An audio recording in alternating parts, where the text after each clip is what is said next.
Hey, I'm Jiso and welcome to yet another Wolong for the Dynasty video.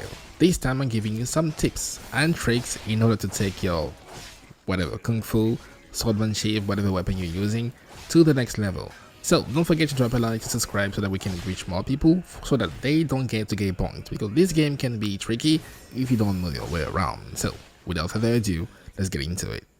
So, I am going to talk about your moral rank again because I still feel like this is the most important feature in Wolong. It is so important that I think you can even forget about leveling up and still make it if you make sure that at all times your moral is where it should be. So how does it work? How does it work in this game?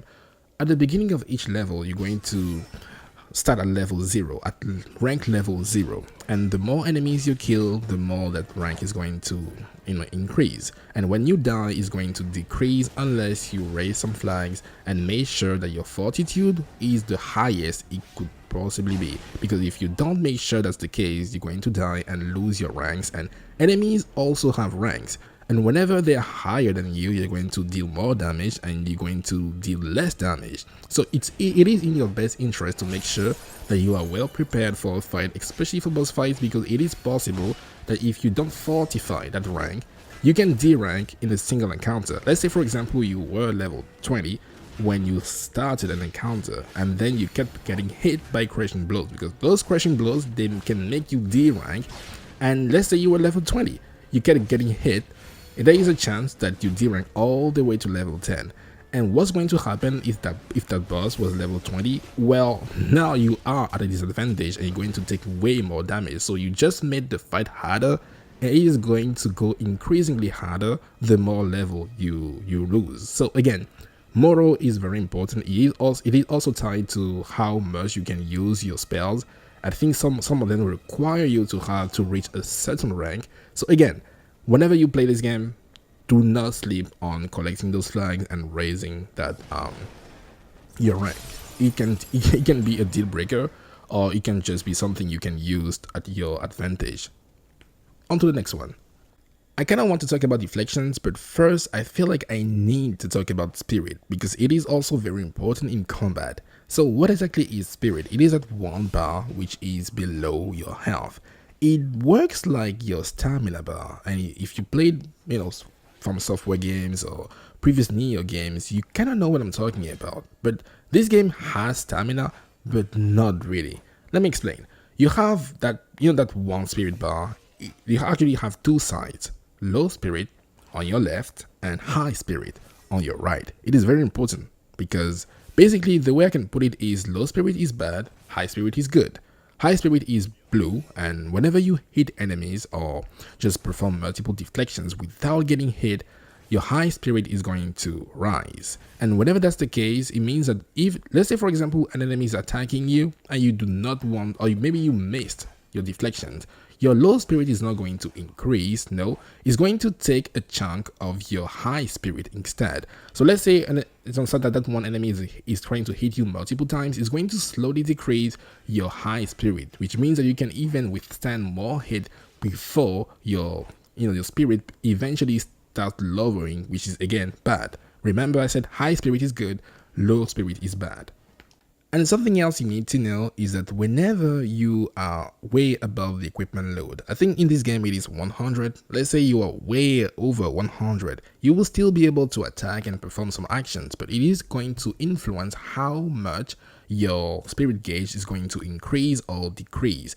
And it can even prevent you, if you're way too fat, you won't be able to perform deflections. Basically, if you want to enable the Dark Souls difficulty where you can only roll, that's how you gotta do it. You have to just become the thickest boy in this game and you will not be able to perform deflections. So my advice will be to always stay in the green to have a good time, because you also will be able to do those backflips thingy, which I love. I really do love them. But if you are too fat, you only be able to roll, it is disgusting. Like you should not be allowed to hit the ground ever. So again, keep in mind that all you have to do is make sure that your equipment load is in the green or blue, and that works perfectly for you.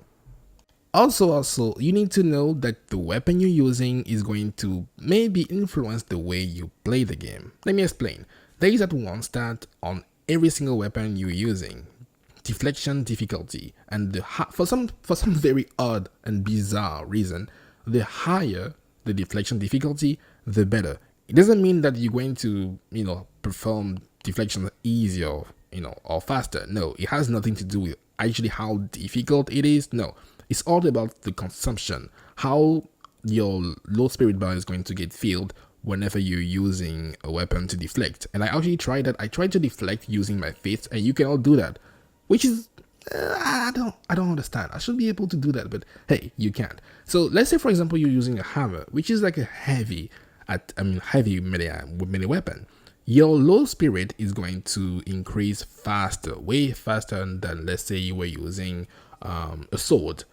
I think it makes sense. It's like harder to deflect whenever you're using a hammer. It makes sense, but I just think the way they are calling it like difficulty, like it's not difficulty.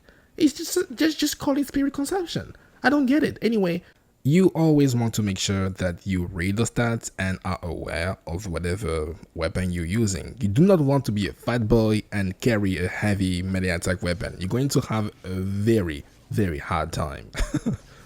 Okay, now we can actually talk about deflecting, which is that one very important mechanic you're going to use throughout the game. And some might say that you can't make it unless you master it, but here's the thing: you don't have to master it. There's a little tip to a little workaround. Let's say, for example, you're struggling with one enemy in particular, especially exclusively when it comes to those regular attacks. I'm not talking about those unblockables. I'm talking only about the regular attacks, because those ones can be fast and they can combo you. We don't want that to happen. So here's a little tip: you can hold the block button while trying to deflect. You don't have to press one button or the other. You can press both at the same time. And here's what's going to happen: every time you miss a deflection, you're still going to block the hit. But keep in mind that your low spirit is going to increase, and you do not want to block too much. Otherwise, you're going to get opened up and the enemy is going to bonk you. You do not want to get bonked, so block, parry, whatever you do, just keep an eye on your spirit bar and just know that you can block and parry at the same time. And before I forget, and in case you don't know, you can deflect pretty much anything in this game. Regular attacks, crushing blows, arrows, bombs, and sometimes those AoE thingy the bosses will perform to push you back. You can deflect everything. You name it, you deflect it. And since we are still talking about deflections, there is something that I noticed. Whenever you're performing regular attacks, I'm talking pressing square if you are on PlayStation or whatever button you're using to perform regular attacks, I noticed that it takes longer to transition from that animation, that regular attack animation, to deflecting. And you may notice that sometimes whenever you're trying to be too aggressive, you don't have time to parry. Even though you input, you're pretty sure, you go, wait, I'm pretty sure I parried that. Well, you did, but because the recovery from one frame to the next one is too long, you won't have time to recover before the enemy attacks. And I noticed that it takes like 1 second, which is significant because this is a fast-paced combat game and you don't have 1 second sometimes.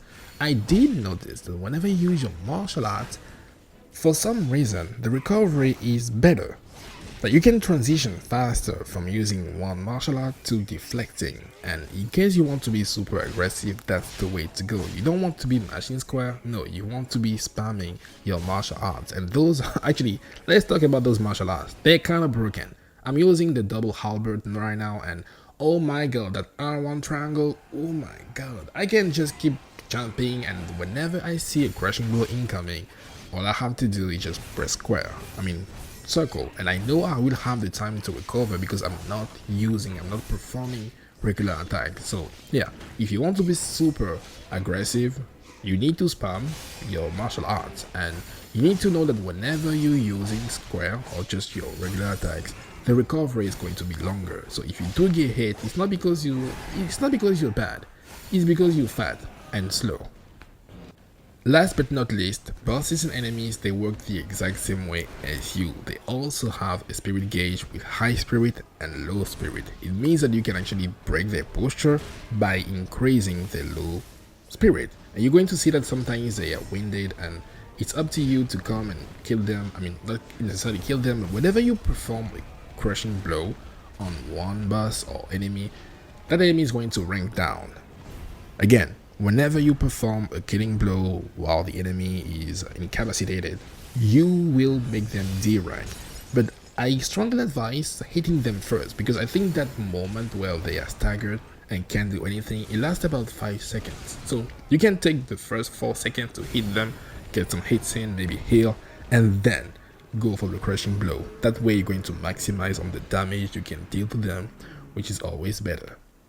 Whoo! You know how they say knowledge is power? I feel like by now you have enough power to go out there and kick some ass in Warlong. And the upcoming videos are going to be, I don't even know what they're going to be about. Maybe some guides, but mostly I want to make build videos and how to actually break this game, how to have fun while also breaking this game. Thank you guys for watching. Again, don't forget to drop a like and to subscribe. We need to reach more people.